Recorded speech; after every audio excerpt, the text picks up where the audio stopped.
Good morning everyone, कैसे हैं आप सब। उम्मीद करती हूँ आप लोग अच्छे होंगे। आज की जो वीडियो है हमारी ये एडमिशन के रिगार्डिंग है, तो ये आपके पेरेंट्स के लिए है, ना कि आपके लिए, है ना। देखिए आज 7 तारीख को ये गवर्नमेंट की तरफ से DOE डायरेक्टरेट ऑफ एजुकेशन की तरफ से नोटिस आया है, सर्कुलर आया है, जैसा कि आप देख पा रहे हैं। यहाँ पे गाइडलाइंस दी गई हैं कि किस तरह से नर्सरी, KG और फर्स्ट क्लास में एडमिशन होंगे, है ना। कब से शुरू होंगे, क्या क्राइटेरिया रहेगा, है ना। सारी चीज़ें इसमें आपको बताई गई हैं। तो हम एक-एक चीज़ देखेंगे। इसमें हम सबसे पहले ये बताएँगे कि कौन सी क्लास में किस तरह से एडमिशन लेना है, एज लिमिट क्या रहेगी, बच्चे की उम्र कितनी होनी चाहिए, या एप्लीकेशन फॉर्म कब से आएँगे, है ना, और कौन-कौन इसके लिए अप्लाई कर सकते हैं, ये सारी चीज़ें हम लोग आज जानेंगे। तो सबसे पहली बात तो ये है कि देखिए यहाँ पे आपको सब्जेक्ट में ही दिया गया है कि गाइडलाइंस है फ़िलहाल ये हेड्स ऑफ गवर्नमेंट सर्वोदय कन्या विद्यालय, जो सर्वोदय विद्यालय है उनके ऊपर हैं ये सारे, ठीक है, कि किस तरह से हम एडमिशन लेंगे। नर्सरी, KG और फर्स्ट क्लास का एकेडमिक सेशन होगा आपका 22 और 23। एक बात आप लोग ध्यान रखें, ये जो आपके नॉन प्लान वाले स्टूडेंट्स होते हैं, यानी कि जो किसी भी स्कूल से जुड़े हुए नहीं होते हैं, है ना, ये उनके लिए है। तो यहाँ देखिए आपको बता दिया गया है कि भाई नर्सरी, KG इन सब क्लासेस के लिए आपके अप्लाई कर सकते हैं आप लोग। 3 क्लासेस है, नर्सरी, KG और फर्स्ट, ठीक है।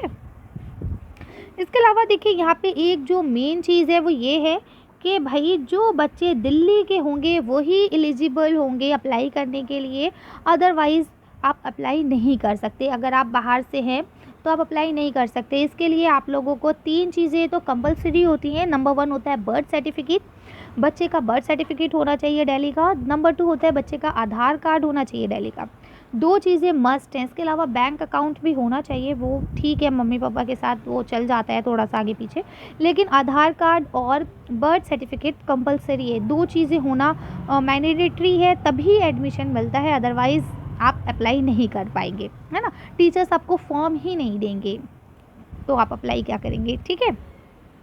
इसके बाद देखिए यहाँ पे बताया गया है कि किस तरह से एडमिट किया जाएगा, क्या दूरी रहेगी। तो ये तो कोई इम्पॉर्टेंट नहीं है, ये तो आप लोग देख लेंगे। आपको पता है आपके यहाँ 1 किलोमीटर के अंदर जो बच्चे होते हैं, एरिया जो आपका स्कूल है, भाई ये स्कूल है, आप 1 किलोमीटर के दायरे के अंदर के बच्चे इस स्कूल में अप्लाई कर सकते हैं, ठीक है।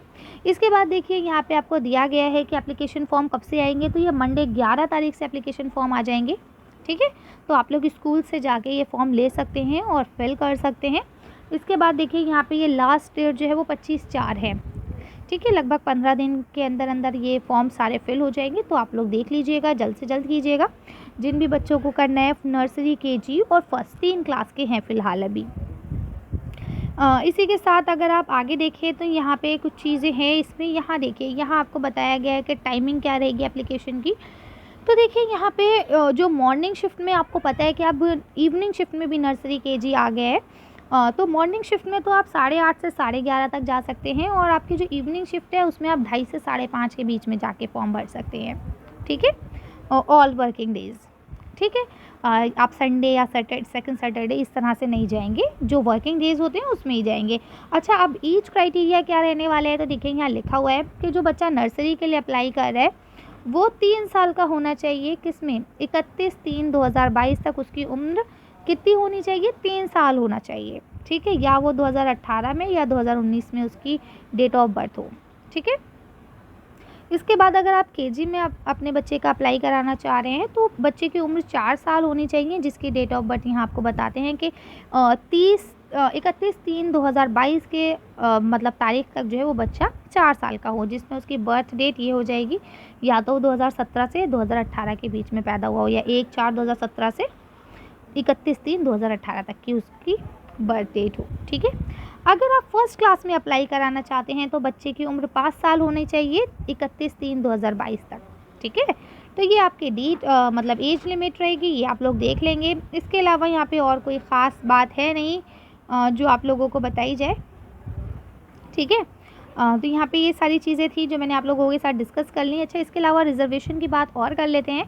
तो देखिए यहाँ पे लिखा हुआ है रिजर्वेशन के लिए कि 15% जो है सीट्स रिज़र्व हैं SC के लिए, और 7.5% रिज़र्व हैं आपकी ST के लिए, ठीक है।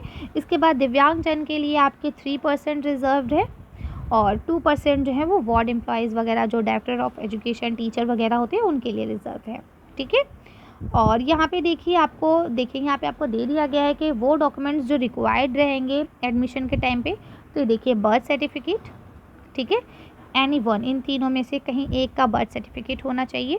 इसके बाद बच्चे के पासपोर्ट साइज़ फ़ोटो चाहिए होंगे और एक दिल्ली में रहने का रेजिडेंस प्रूफ होना चाहिए कि भाई आप दिल्ली के निवासी हैं।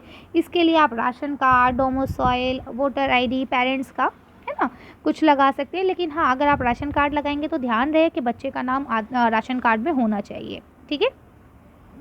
फिर इलेक्ट्रिसिटी बिल है, बैंक पासबुक है, या बच्चे का या पेरेंट्स का आधार कार्ड है। वैसे दोनों का लगता है, बच्चे का भी लगता है और पेरेंट्स का भी लगता है, ठीक है। और फिर बच्चे के साथ साथ मम्मा पापा के भी फ़ोटो चाहिए होते हैं अक्सर। तो आप लोग इस चीज़ का इंतज़ाम कर लीजिए क्योंकि 11 तारीख से आपके फॉर्म आने वाले हैं, अभी आपके पास हैं 3-4 दिन। तो ये सारी चीज़ों का आप इंतज़ाम कर लीजिए और फिर बच्चों के एडमिशन के लिए तैयारी कीजिए, ठीक है।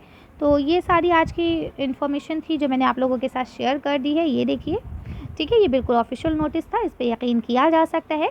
चलिए, तो उम्मीद करती हूँ आपको इन्फॉर्मेशन पसंद आई होगी। अगर आपको अच्छी लगी है तो अपने दोस्तों के साथ शेयर कीजिए और वीडियो को लाइक कीजिए, चैनल को सब्सक्राइब कीजिए। Thank you for watching.